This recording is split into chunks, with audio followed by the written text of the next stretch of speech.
No real lead up here, just hit the save button and subscribe if you like money. Let's talk about the most valuable coins in circulation that you need to be looking for. The most valuable coins in the world have sold at auction for millions and millions of dollars. So let's talk more in depth about what you should be looking for. This is for the newcomers and the seasoned collectors, maybe as just a reminder of what to be looking for. There's valuable quarters that are still in circulation, although they're getting a little more rare. 1932 to 1964 quarters are definitely something you should look for. During this period of time, quarters were made of 90% silver and 10% copper. This gives them that beautiful appearance and makes them different enough to drive up the value of those coins. A lot of quarters were produced during this period of time, so in order to get the top value, the coin needs to be in really good condition. Now, some of these coins can be worth anywhere between $5 and $60 due to that silver content and dependent upon condition. Another great quarter is the 2005 Kansas State quarter. This is the In God We Rust quarter, which you've probably heard about. This is a classic example of an error that makes it not only humorous, but drives up the value for this coin. Now, the error occurred due to a bit of grease that was getting into the die when these coins were being minted. This caused a handful of coins to come out without the T, or the T is almost gone, making it appear to say, "In God we rust," instead of "In God we trust." Now, this iconic phrase was covered in another video I did not long ago, and it graces all US currency since the 50s, so this iconic error is really worth some good money. These In God We Rust quarters generally sell for close to $100, depending on the condition. Another great quarter is the 2004 Wisconsin State quarter. Now, these come in two different variations of this error, which is known as an extra leaf. In 1999, the U.S. Treasury started minting quarters with a special design commemorating each state. There was a lot of popular excitement around this in general, not to mention the Wisconsin State quarter after its release. Collectors were quick to notice a small defect in the design. The design featured the state's proud agricultural sector with an image of a dairy cow, a nice round of cheese, and an ear of corn. But if you look closely at the corn, some coins have an extra line that appears to give it an extra leaf. The cause would be assumed to be some metal shavings that got stuck into the die, but some of the coins came out with an extra leaf above, and others came out with an extra leaf just below. The chances of that happening in two different instances and creating nearly the same effect are just astronomical. The biggest belief amongst collectors is that somebody working at the Denver Mint did this on purpose, but that's just conspiracy as of right now. Some of these coins have sold as high as $300 depending on how prominent that extra leaf is. Let's talk about some dimes. The 1996 Roosevelt Dime is a great coin to collect.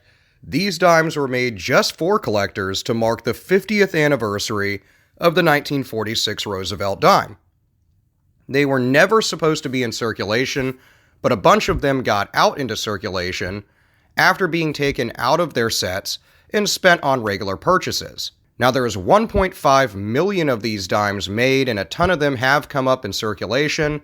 They usually sell for only a few bucks, but in decent grade, they can sell close to $100.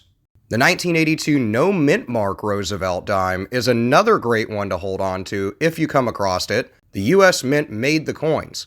The individual branches of the mint, the San Francisco, the Denver Mint, and so on, would then punch in the mint mark associated with their facility. For example, coins released by the Denver Mint would get a D and San Francisco would get an S. These dimes were missing that mint mark and thus drove up the value pretty well. If you find a decent condition one, you could be sitting on $30 to $50. Another good dime is the 1965 Roosevelt Silver Dime. In the 60s, the U.S. was moving from making dimes at a 90% silver to the nickel and copper clad dime. During this transition, some silver dimes were made in error using the wrong materials or the wrong die. This caused the dimes to be slightly heavier than they should be. If you have a very accurate digital scale, you will find that some of the 64 dimes weigh 2.5 grams, and some of them weigh 2.6 grams, maybe even more. This error is extremely rare, with only a few known examples, but they were found in circulation and sell for anywhere between $5,000 and $10,000. There's also some really valuable nickels out there in circulation. A really old one that you'll may or may not come across in pocket change, although I see buffalo nickels from time to time. The 1937 three-legged buffalo nickel is probably the most famous error coin of all time, or one of the most famous. This nickel features the iconic buffalo. When a worker tried to fix damage to a die by polishing it down, they took too much off. This caused the buffalo's front leg to disappear, and the left hoof was still firmly planted on the ground. If you do find or try to buy a nickel with a three-legged buffalo on it, be really careful, as there's a lot of counterfeits out there. But some of these coins have sold as high as almost $100,000 in auction. The 1918 buffalo nickel is another one that's really good to look for, but you would most likely find this cherry picking or looking through a coin store. During World War I, the entire economy of the US was focused on the war effort.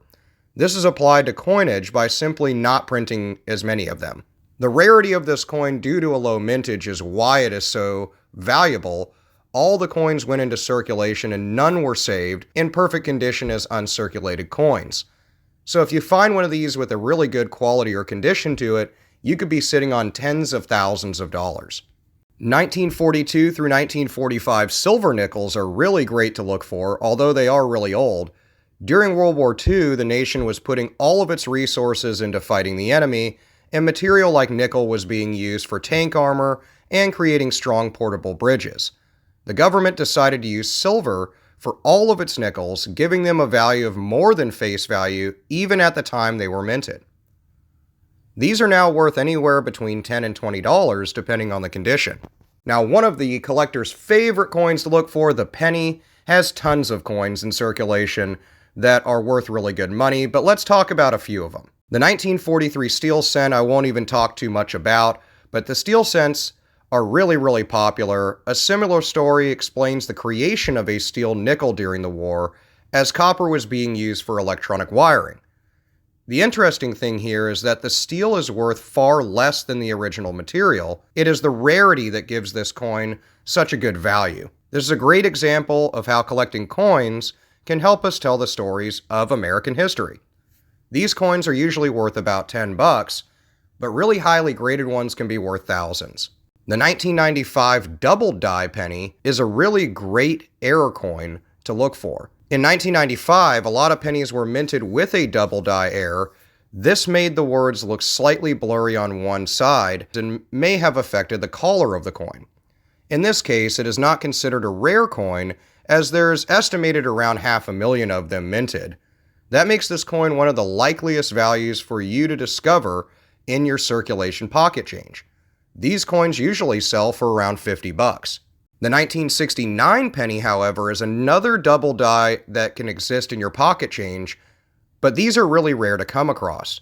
There's only about 50 to 60 of these coins that have been found. This is where the condition of the coin really matters, because if it has good condition to it or grades really high, you could be sitting on the six figures as far as value to a coin. Now, we don't want to forget about valuable dollar coins. Although you might not grab those up too often or see them in pocket change, you can get dollar coins pretty readily from really any bank. 2007 to present, presidential dollars could have an error that would make it really valuable. In 2007, the government started issuing dollar coins featuring US presidents. Highly collectible and full of potential for learning and celebrating US history, these coins came out the gate as a great investment value. For whatever reason, the mint has made an unusually large amount of errors in printing these coins. Some have had upside down lettering, missing lettering, blurring lettering, or missing edge reading. Others had a change in their design, but the original elements were still visible. These coins are often collected, and a lot of them fetching upwards of $1,000. Now that we've touched on some really valuable coins that you can find in circulation, some easier than others, it's time for you to start that next treasure hunt, or continue your treasure hunt if you're a ready collector.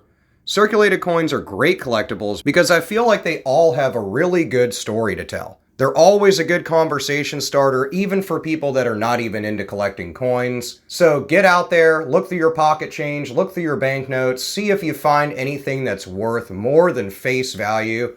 Let me know about your lucky finds in the comments below. I can't wait to read about them, and I can't wait to see you guys in the next video. Good luck on your coin hunts, and I will see you then.